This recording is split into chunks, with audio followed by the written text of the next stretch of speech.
Build compelling real-time apps quickly and scale them globally with the PubNub real-time network. Only PubNub delivers the core building blocks needed for any real-time application. Find out for yourself by signing up for free today. Visit pubnub.com. Welcome to This Week in Location-Based Marketing, the most trusted podcast dedicated to the new business of location.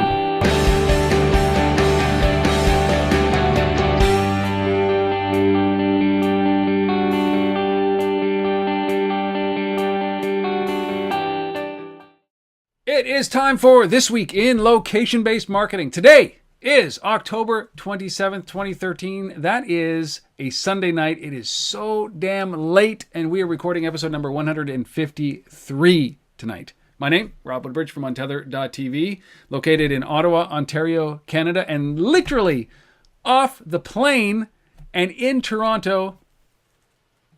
Asif Khan from the Location-Based Marketing Association, and yes, I am the reason that we are late and so late tonight. Just got off a plane, about to get on another one in, I don't know, 6 hours, 7 hours, something like that. But yeah. I have no idea how you do it. That never stops us from getting this done, does it, Rob? No, I thought this, our streak would have been in jeopardy, but no. We are willing to do it. We are willing to do this very, very, very late. But you literally just got off the plane from Cancun. How was that, man? It was kind of awesome, actually. It was I was out there. I mean, the weather wasn't great. I mean, it's hurricane season, so you got the hurricane hitting the west coast of Mexico, which means that there's a lot of rain coming on the east coast where Cancun is. But I mean, it's still Cancun, and had a good time. Was down there to speak at a Krispy Kreme Global Franchise Conference as a guest, and that was fun to connect with those guys, and then had a few days to hang out and tour around nonetheless, despite the weather. Got over to Chichen Itza, hadn't been there before. Amazing stuff, just to all that history and that pyramid and all that. So awesome.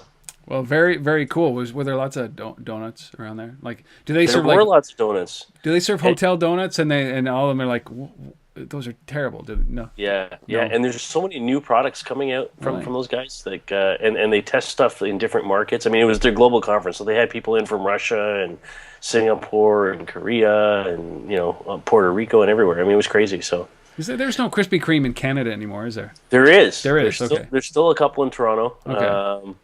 The original one that opened up in Mississauga near the airport, and then I think there's a couple downtown somewhere, like small ones. But yeah. Well, those guys are innovative. You talk about Pavlov. They have this great little application that when it will notify you when the donuts are fresh out of the oven. Right? Exactly. We've talked about that a couple of times, and it sends this little vibration or sends you a notification when you're nearby a Krispy Kreme that is actually pushing out a donut that right from the oven. So it's like Pavlov and the bell. But we don't have them in Ottawa anymore, and they seem to have disappeared from the face of the earth in Canada. So it's not relevant to us anymore. But very cool. Cancun. They brought a Canadian guy down to Cancun. Well, we have a jam show. You've got some events. You're heading out tomorrow morning for Ramp, so that by the time you guys are listening to this or watching this, Steve will be in Chicago at Ramp for the next couple of days. How's that's shaping up to be one of these great events, isn't it? It's going to be a great event. I mean, it is one of the pinnacle events of the season for retail and technology and location and all mobile and how all that stuff comes together. So it's a bit sad. We've talked about Melissa Morrissey, the founder of Ramp, who passed away a couple months ago now, and so this will be the first Ramp without her, and so it'll be interesting. I think 400 or 500 retailers going to be there. It's going to be awesome. I'm emceeing it now, so it'll be an interesting event. But yeah, lots of discussion on mobile payments, I think, and a lot of stuff on indoor location this time around, in particular. So excited about that. So if you're in Chicago, drop by and see us at Ramp at the McCormick Place. I just filmed a whole bunch of mobile minutes with Chuck Martin, and we do this. We just batch them all together, and we get through a bunch of them in a very short amount of time.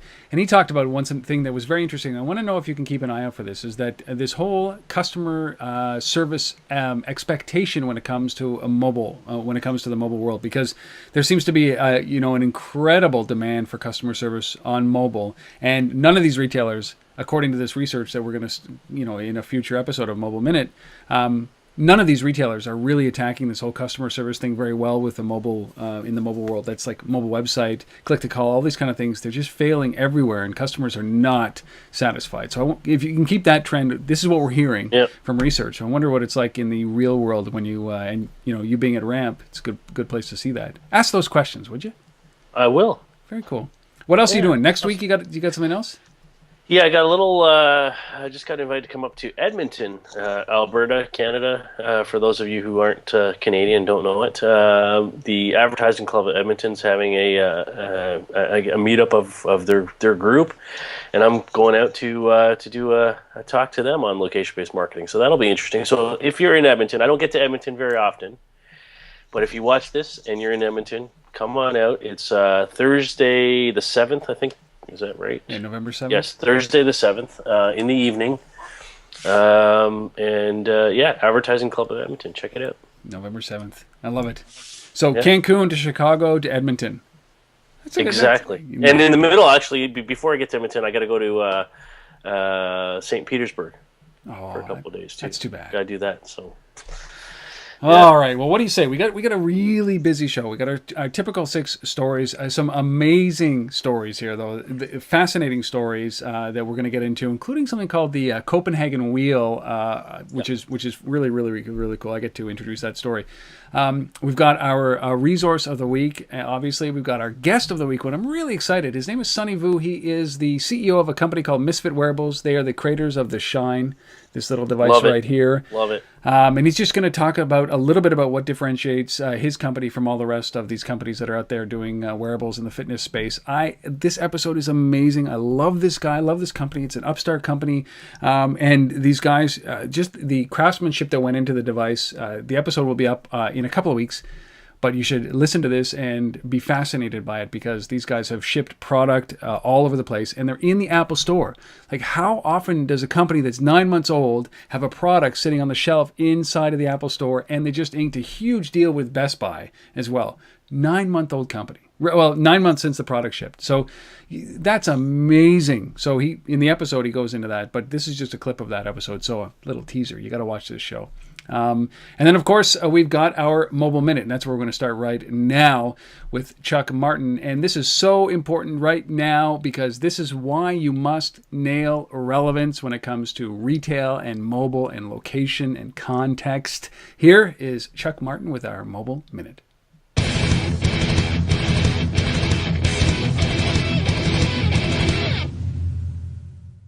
It is time for another Mobile Minute. It used to be location, location, location, and it's now relevance, relevance, relevance, Chuck? I sure hope so.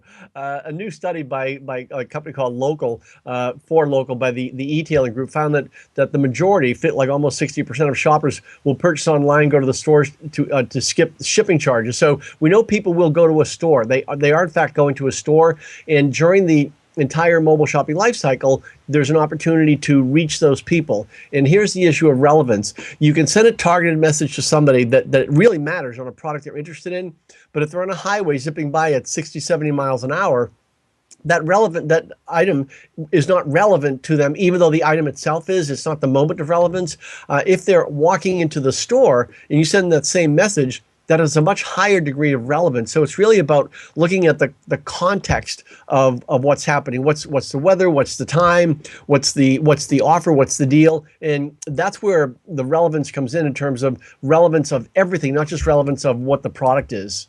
Any idea what kind of, when you take relevance and context and put it together, that's a pretty powerful combination. Are we talking about huge increases in conversions? That's the goal. It has to be. Well, it will be for sure. You're talking about getting the right deal to the right mobile shopper at the right time, and that's kind of the holy grail of where all this stuff is going. It's all location based, and it's not just that the product is in a location; it's the person who's there and what's their mindset, and that they did want that product. So that's where the deal comes in.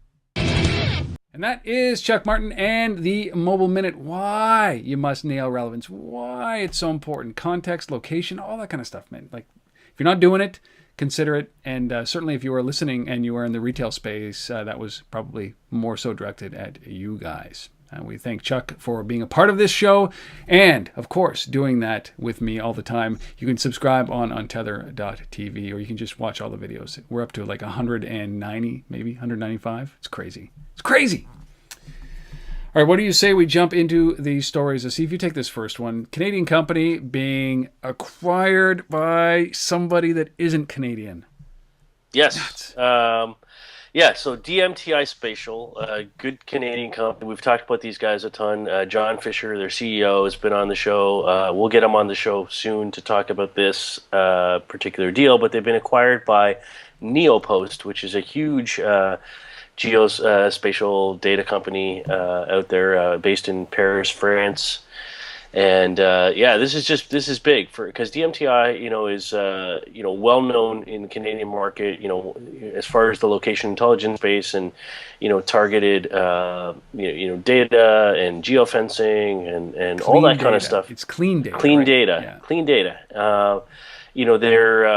This gives DMTI a chance to kind of take their expertise and their wares and now apply them on an international level, which is what NeoPost affords them the ability to do. And I think it also strengthens NeoPost's ability on the accuracy of data accuracy side. So Yeah, I think this seems like a good deal all around. Congrats to John and the rest of the team over there. But this is exciting, and I know from talking to John, a couple months ago, before I knew that this deal was going to happen, we were talking about LBMA because they're a big part of the LBMA. John's on our board, and we were just talking about the LBMA's growth, and we're opening new chapters all the time, all this kind of stuff. And John's like, well, when are you going to have something over in Paris?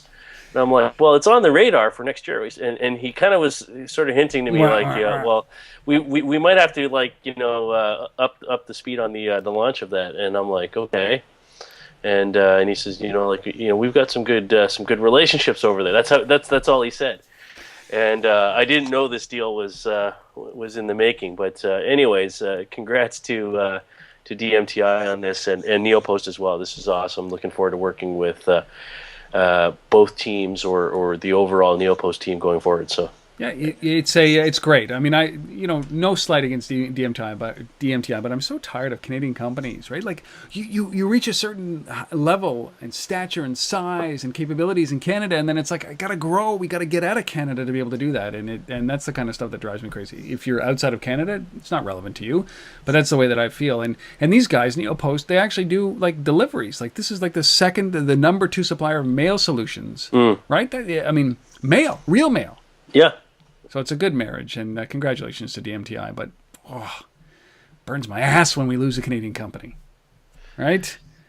It is, but I mean, that said, at least DMTI is a company that's been in business for like 20 years. Yeah. So it's not like this is fly-by-night startup that was here for 18 months and got taken out by some big international entity. But yeah, I that's the hard part of this stuff. But yeah, it is what it is.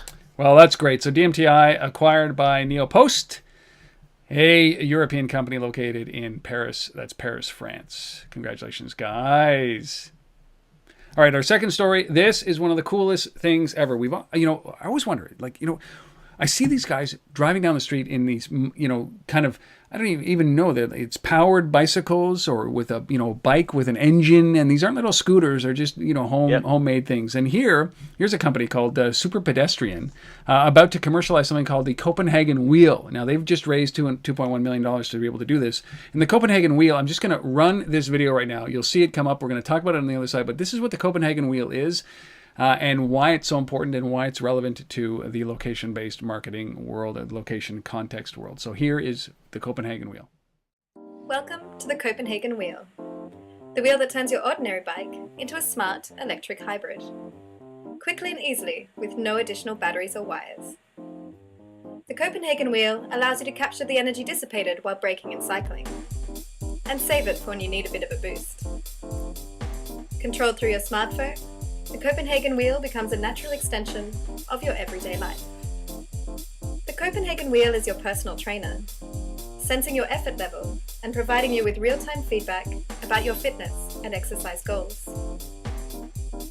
The Copenhagen Wheel also enhances your experience of the city.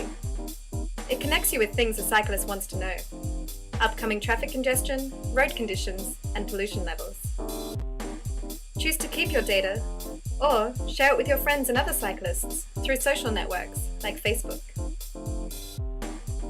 As you ride, you also collect green miles. It's similar to a frequent flyer program, but good for the environment.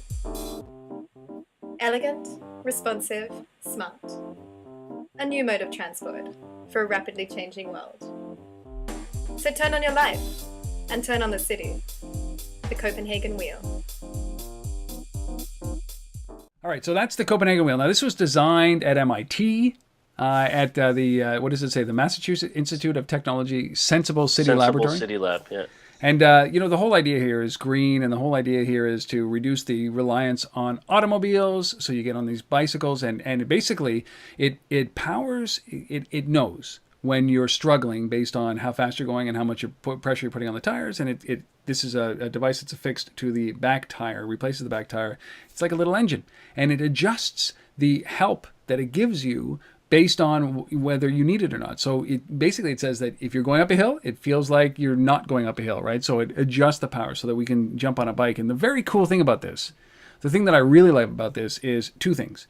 One is that it's a bicycle, it's green, it's all those things. It has 15 miles in both directions. You can drive this on one charge. Second thing is you don't have to charge the damn thing. You don't have to plug it in at night because it uses the friction of the braking system to be able to store it in a lithium battery. That is where it generates its power. So when you're putting on the brakes, like we talked about maybe 2 episodes ago, you put on the brakes and it generates enough power. It stores it in this lithium battery. I think that is one of the coolest things ever. And so they're going to be actually taking orders right now. They are shipping early next year, and I am amazed by this thing. And I think the relevance is, of course, around the app, and around for location is around the app when it takes into consideration traffic, smog alerts. It tracks your distance run as the video showed. So I think this is so cool. I would take one. But in Canada, I need one with like a heater and a like a windshield and like a parka that comes with it because I can't use it in the winter. Yes. So I absolutely love this thing as well. And, my interest in this is, obviously I love that it's green and all that that you just talked about. But I love the app piece of this. And, and the reason I pulled this story out this week is, we've been talking on the show a lot about, the connected car, in that whole space, and we've been talking about wearable devices, and we're going to talk about wearables today with our guest. But for me, when you look at this Copenhagen Wheel thing, it is like another connected car in essence. It's putting all the sensors into the bike and having that bike through this app feed that information directly into your phone, across the internet to your computer at home, whatever, right? So all that same stuff that we track, whether it's, distance and calories burned and, smog and pollution and all this kind of stuff, it's data, right? It's just data. It's amazing data. And now, we're putting that into a bike. And that's what I love about this, because it's just showing that we can take this technology and we can apply it to a car, we can apply it to a bike, we can apply it to our wrist, we can apply it to, so many different things. And so, I applaud these guys for putting this together. Yes, this is just, it's very cool. And as we said, they raised $2.1 million. And you can go to superpedestrian.com and you'll be able to find out a little bit more information and pre-order this puppy if you'd like. And I think it fits onto any bike, right? You just, they've got, just replace the back wheel with this thing. Very, very, very cool. I love that you found these stories, and I think that the relevance of this is going to be incredible as soon as we live in this age of context now, and certainly this app is pretty powerful, as you saw in the video. So, awesome. Superpedestrian Copenhagen Wheel. Nice. Neat. All right. Our next story is about Square, the payments company that we've talked about numerous times on this show. Although this time we're talking about them being threatened with a patent infringement case. So there's a company called Unwired Planet, which has 3 patents that they're claiming have been infringed by Square, and I guess numerous other mobile payments companies. I was reading through these patents, and I'm not going to bore anybody on the show with this right now, but there's three patents that they've been granted, and I guess they're one of these patent trolling type of companies that set these things up years ago around mobile payments, and they go and they try to negotiate licensing deals, and Square chose not to license or do a deal with them, and so now they're being sued. And I guess the story here is that there's this is an emerging space. This whole mobile payments piece is still emerging. There's like literally hundreds of companies that are putting solutions forward in this space. And if these guys truly have the patents, everybody needs to wake up and pay attention to this stuff, because you're all screwed. Yeah, you're all screwed. Well, because one of the patents, like the patents, these are the 3 patents. This is patent number 7,711,100, and it is entitled "System and Method for Controlling Financial Transactions Over a Wireless Network." Over a wireless network. Okay, so system and method for controlling financial transactions over a wireless network. That's the first one. The second one is entitled "Subscriber Delivered Location-Based Services." Those are both against the Square Wallet. And the third one is entitled "Wireless User-Based Notification Systems," and it's against the Square Wallet and the Square Register. So that's the automatic, notification that somebody who is a Square user walks into your place of business. Those are so broad and so big, and it touches on every single one of these little companies. And the patent system, we all know it. Like, we can go into a rant about the patent system and about the way that they've been granted, and these broad patents that have been granted in early days, maybe a couple of years ago, maybe 10 years ago. The challenge that I have with these is that patent trolls are motherfuckers. And I have very little respect for them. They take the innovation piece out of this, and they're going to sue Square. And Square's the big guy, and then they're going to go after all the small guys, and they set this industry back 100 years, and they're going to walk away with all this money. Or they can actually just be an organization that has a little bit of leniency to see how this industry shakes out, instead of shaking out the industry. And so I have very little respect. We got a couple of these guys in Ottawa, here in my city, and these guys, every time they lose patent suits, I cheer, because they are motherfuckers. They destroy the innovation in this world. And here's a perfect example. So, So this patent, I just pulled up the first one here just to take a closer look. So it was filed in 2006. So early on, but not too early. And granted in 2010. Yeah. So it took 4 years to get this. Wow. But anyways, it's interesting. It's disappointing, right?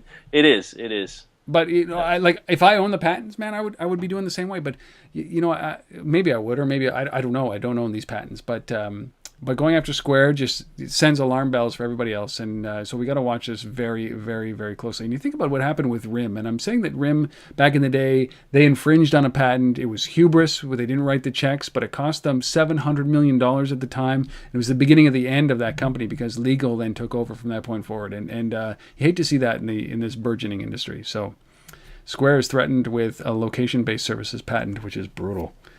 So Unwired Planet, if you're listening to this, come on. I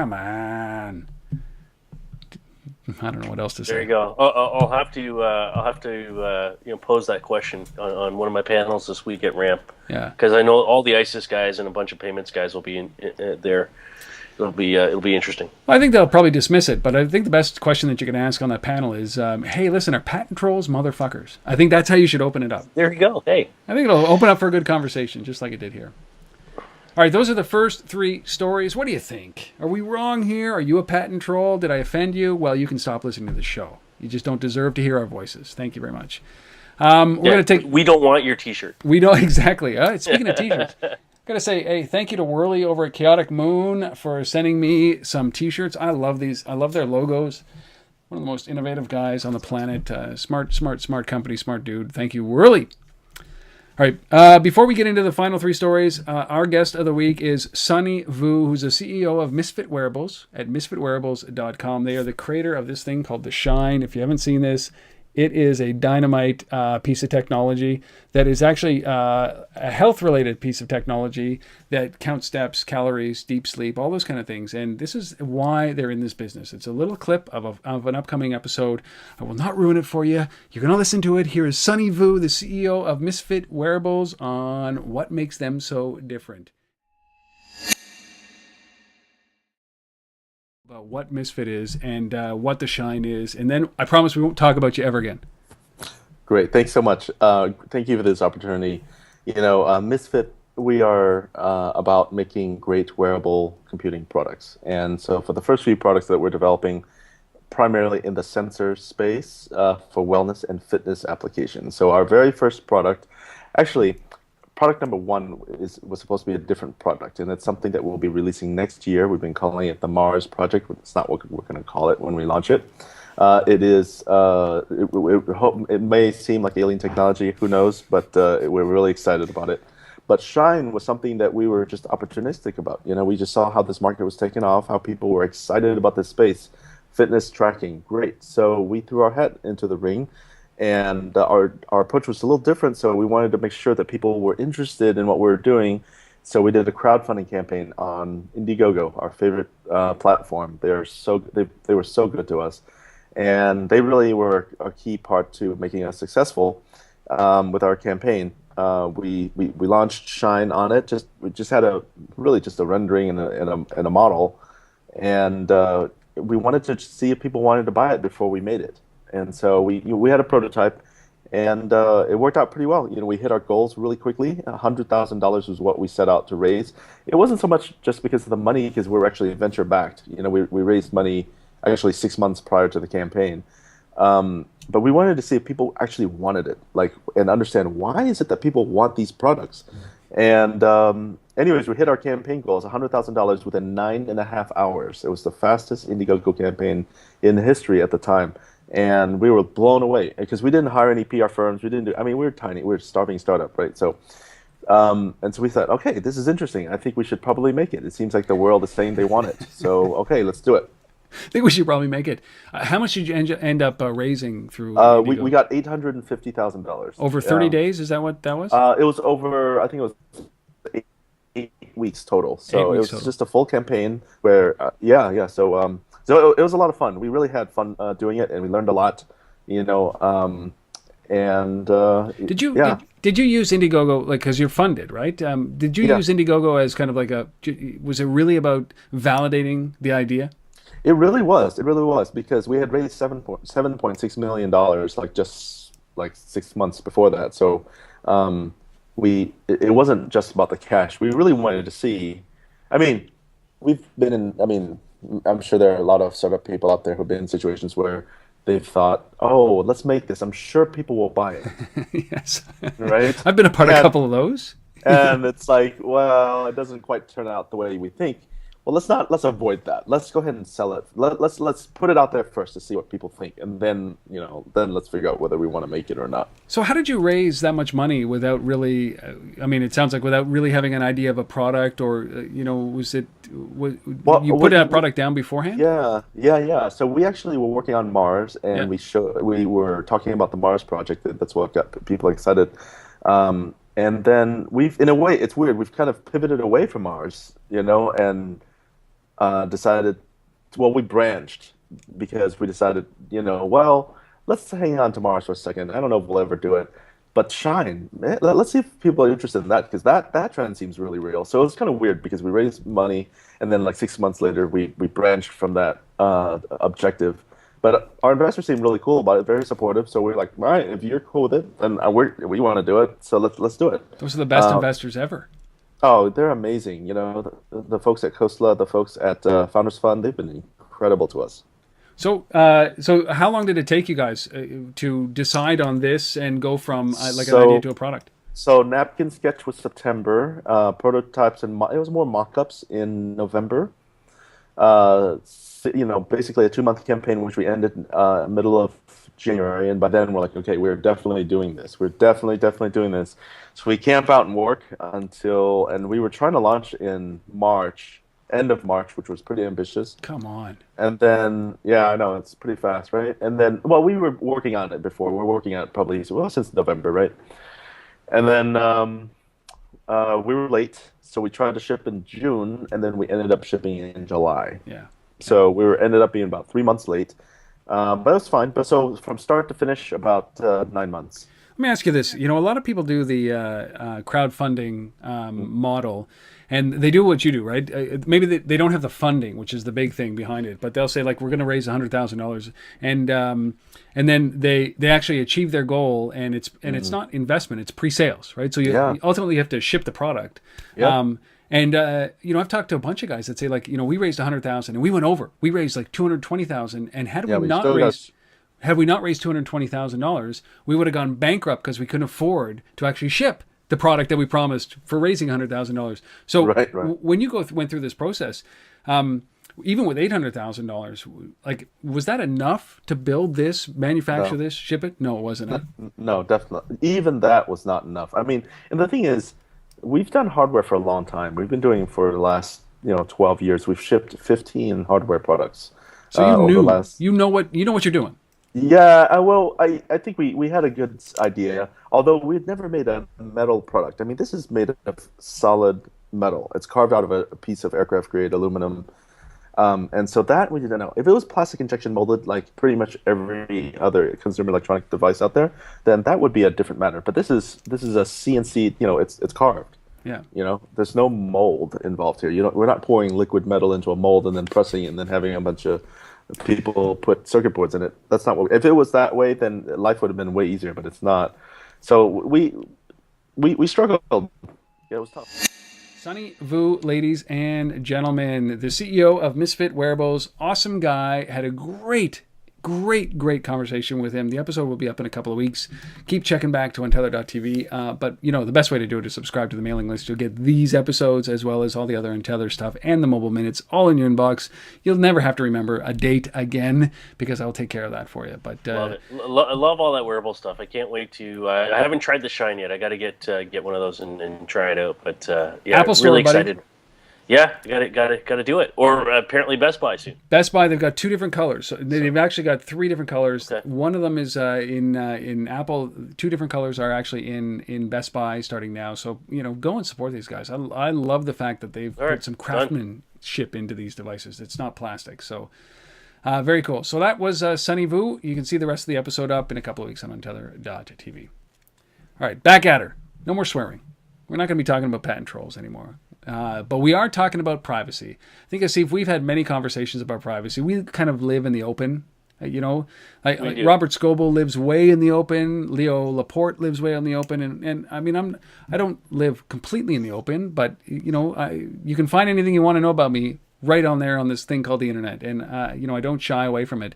But, most people are very concerned about, especially when it comes to transactions, buying patterns, buying habits. They're very concerned about their privacy. So I really like this, the Future of Privacy Forum. And Chuck Schumer, who is the U.S. Senator, New York U.S. Senator, they unveiled a new code of conduct so that shoppers will clearly know what they're being tracked and why they're being tracked and where they're being tracked through their phones in stores.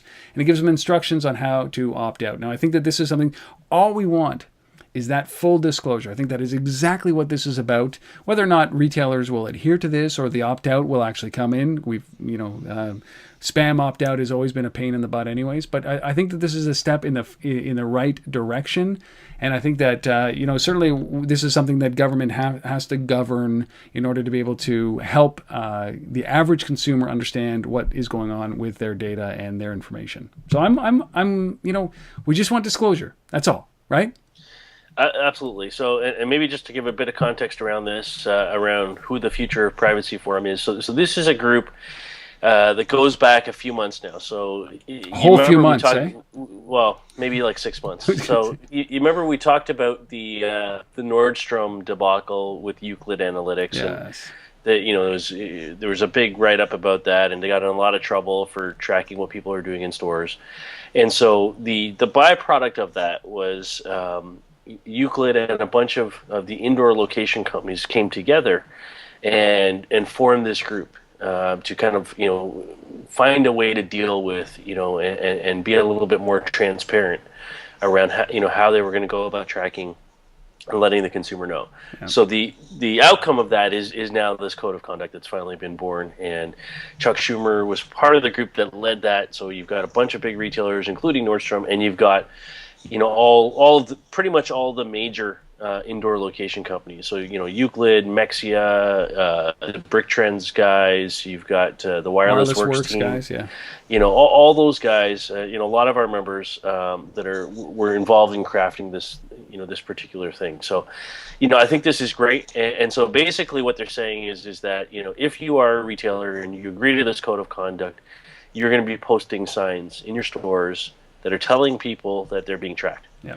And they're going to be very obvious and not hidden in some little corner somewhere, but very obvious to let people know that this is going on. And then if people don't like it and they want to opt out, they can go to a website and they can opt out there to not be tracked. I think so there's a website called www.smartstoreprivacy.com. Smartstoreprivacy.com. Yes, that's where they should go. Well, and remember that the whole cookie collection or location Wi-Fi collection, Wi-Fi sniffing in the in London, right? Around those around the recycling bins. Yeah, I mean, we start to see this everywhere, and consumers just getting a little bit smarter and needing to understand their rights. And I think that but it's about value and relevance again, right? It is. Yeah. As long as you tell people what you're doing, and they recognize that the value in it and the to them and the relevance, they don't care so much. Yeah, it's funny because that's I'm listening to on Audible.com. It became available today. The Age of Context, which is Robert Scoble's book, and Shea Israel, and he talks about that. Is that it's one thing to track the data. Big data is big data, and you bring it in, and it's suffocating and it's heavy. But you and I as consumers, not as pundits or followers of this industry, but consumers, we don't care about big data. We care about the small data chunks that enrich our lives. And as long as that happens, and as long as that is obvious, and as long as you know that is happening, and as long as you are accepting and the value you get is commensurate with the amount of data that you're giving up, I think that everybody has a price. And we've said that forever, but that's what they're talking about, is the fact that it's the micro data, the small data transactions that mean so much. And but we all have to know that it's being used and used for us and against us, right? Absolutely. So I like this, good. I'm happy with that. So that's our fourth story, the Future Privacy Forum, and the fact that they're doing this. And I didn't know it was an opt-in thing, so I'm hoping that more and more retailers jump in on this. So absolutely, very cool. All right, our fifth story is really two stories in one, and it's united by the fact that they're both happening in Stockholm, Sweden. And so the first is, speaking of microtransactions, what we're talking about is micro payments, small payments here. And we've talked about this company, iZettle, a number of times, which is like a Square in some respects, or maybe a little bit more like a PayPal here, type device. But basically what this is think about a scenario where you have homeless people on the streets of Stockholm, selling the magazines in exchange for a small contribution to help them out, right? And we see these people all over the place. And so now you don't have to worry about finding the pocket change or the few dollars in your pocket to help out the homeless person. You can actually pay using iZettle. You can swipe your credit card. So there's no excuse anymore. There's no excuse. And so you're going to see the Salvation Army doing this at Christmas everywhere, while they're collecting the money for their kettles. But now we got homeless people on the streets of Stockholm, basically, processing credit cards using iZettle. I love it. It's just awesome, man. It's same. Cool. It's like along the lines of that Girl Scouts. Or Girl Guides. Remember selling the Girl Guides cookies? And last year they were accepting Square payments, right? Credit cards via Square. Absolutely. Same thing, but they're literally handing a device to a homeless person who is selling these magazines on the side of the street. Exactly. That is, exactly like all of a sudden, mobile is democratizing entrepreneurship. There it is. Well, and it's really, especially in markets like Sweden and in the UK and some of these other markets where iZettle operates, people, just don't carry cash. Yeah. Right? And so you want to help this homeless person out. You want to, support the Salvation Army. You want to buy the Girl Guide cookies. You want to do this stuff. You just don't have the cash in the pocket. So, if I can process my credit card there. Well, why not? Do you think, like, you know, there's got to be a certain level of trust, though. You know what I mean? Like, I don't want to paint all homeless people in a corner, but do you feel comfortable? Like, I don't know. I'm Canadian and I don't carry cash and I'm a debit guy and you know, but would I ever hand my credit card over to a homeless guy with, maybe it's a cultural thing. Maybe it's because we don't see this on the street. I don't know. Yeah. I mean, like, this thing got a lot of press apparently. And it's, you know, it's not any homeless person. It's the ones that are like out selling these magazines, right? This, what's called Situation Stockholm, I think is the name of this. It's a street newspaper, right? Yeah. They're out with something. So it's basically only the guys who have, you know, rights to sell these magazines, I guess. It's not just anybody. So well, it's anyhow, interesting. Interesting. So, and then the other story out of Stockholm is this experimental project that's going on, where you can sign up to this service, and basically, if somebody's having a heart attack and needs CPR or something along those lines, they need CPR. Basically, using location-based services, you can, you know, locate people, you know, who can perform CPR near you. Is how this thing works. And so they've been running this thing for a little while. So it's an SMS-based alerting, location-based alerting system, and they already have 9,500 people signed up to this. So the idea behind this is look, Rob had a heart attack right now, and you know, it's going to take a few minutes for the ambulance to get to you. So while we're waiting for that, you hit a button on your phone, and basically it sends out this SMS alert. It finds people near you, based on your location, who are, you know how to perform CPR, who can get to you before the ambulance gets to you. Like, that's pretty cool. That's pretty cool. That's pretty cool. Yeah. You know. So much so that I'm going to actually take. I like this idea so much. I'm actually going to take this and see if I can make this happen in Toronto. I think it's so important. I think that is. I mean, it's a perfect use of mobile and location. And love it. Right? Now, I mean, and this works in Sweden, and this will work in Canada, I believe. U.S. not going to happen because, you know, what'll happen is somebody will get that alert. They'll crack somebody's ribs, and then there'll be a lawsuit. Or also be like, are you insured? You got some insurance here? You got some insurance? Yeah. So this is not a U.S. thing, but in Sweden and in Canada, I think it would be because we're so damn polite, right? That's the thing. Oh yeah, sorry. Yeah, it was my fault. You broke my ribs. It was my fault. It's okay. Yeah, sorry. Yeah. Those are two amazing stories. I love that. It shows you the breadth and the diversity of how mobile and location can actually come together for some good, right? And the data. So 9,500 people already signed up for this thing in Stockholm, and they've with that so far they found that in 54% of the cases they can get there than the ambulance. They get there faster than the ambulance. Yeah. How many lives do you think they've saved? Do they have any of those stats? No, I haven't seen that. I think it's still early. I don't know. They haven't put any data out on that. But anyways, pretty awesome. That is very cool. So iZettle helping the homeless and the disadvantaged sell on the streets, not themselves, magazines. Be very clear on that. And of course, this SMS, location-based CPR SMS combination that is saving lives, we assume. It's got to be saving lives. It's got to be, yeah. Come on, and to see awesome. I think that's great. Bring it to Toronto. Let's do Toronto. Yeah, and then we'll do it in Ottawa. We'll do it in Ottawa. I don't know if it'll work in Ottawa. There's a lot of animosity in the city. You get the Canada guys versus the downtown. Harper's going to have a heart attack soon. He's going to need help. Who's that? Harper, yeah. He's going to need some help pretty soon. He's been chewing on some Krispy Kremes. I tell you, that guy right there. Oh man. Woof. Yeah, Pillsbury Doughboy. That's our prime minister, ladies and gentlemen. In case you didn't know, he looks like a Stepford son. He's really what he does. Stepford son. He does. I would say Stepford wives, but he's not pretty enough to be a Stepford wife. Wow. Right. Okay. So this is why we don't do this late at night, right?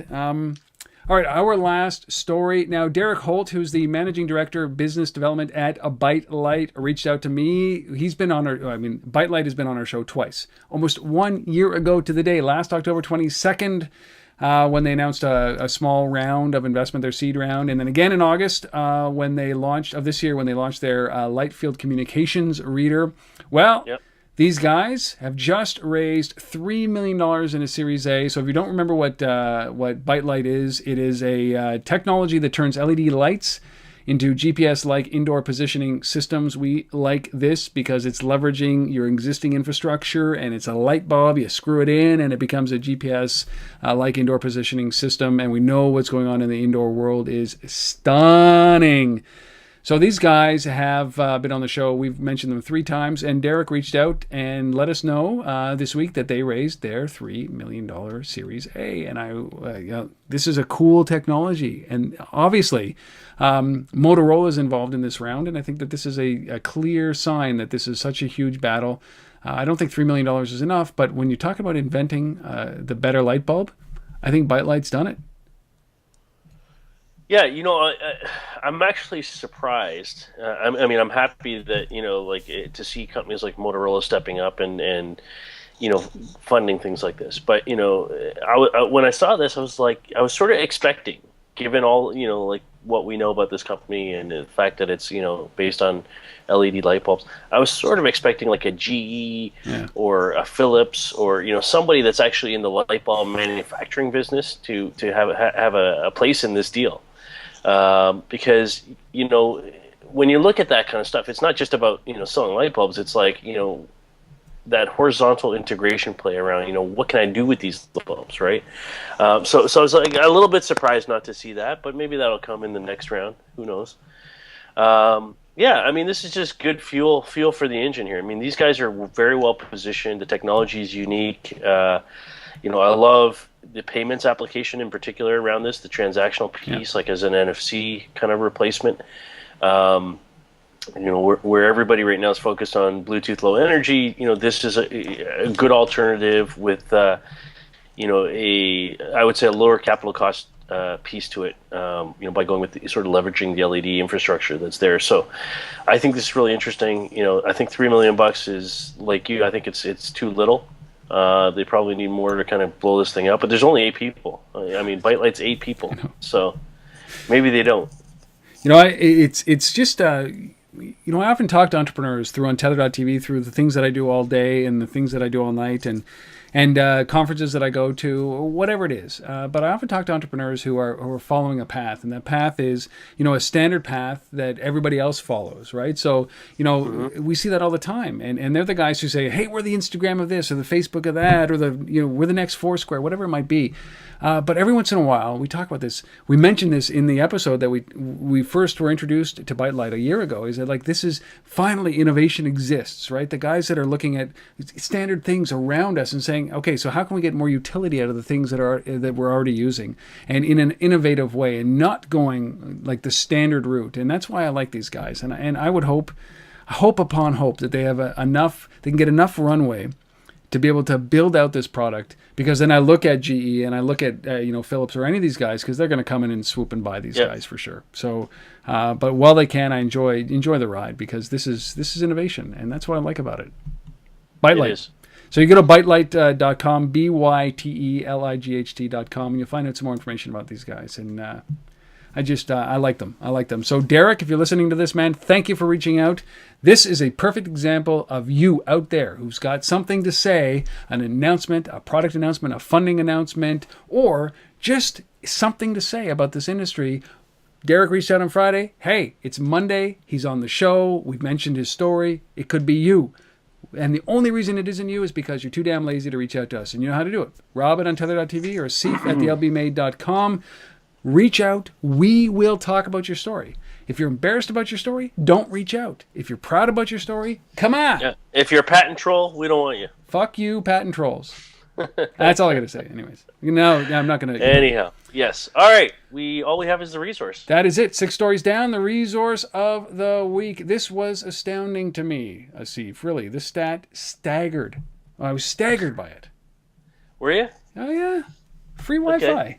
Free Wi-Fi. So I mean, it's kind of like, one of these stories where, like, the title is like, free Wi-Fi helps in-store sales. Yes. Really? Like, who would have thunk it? I know. But anyhow, it's a study from a group called Acuity Group. Half of all smartphone owners would feel more confident making a major purchase if they had the ability to use free in-store Wi-Fi to research that purchase. Why is that? Like the reason I'm staggered by it is like,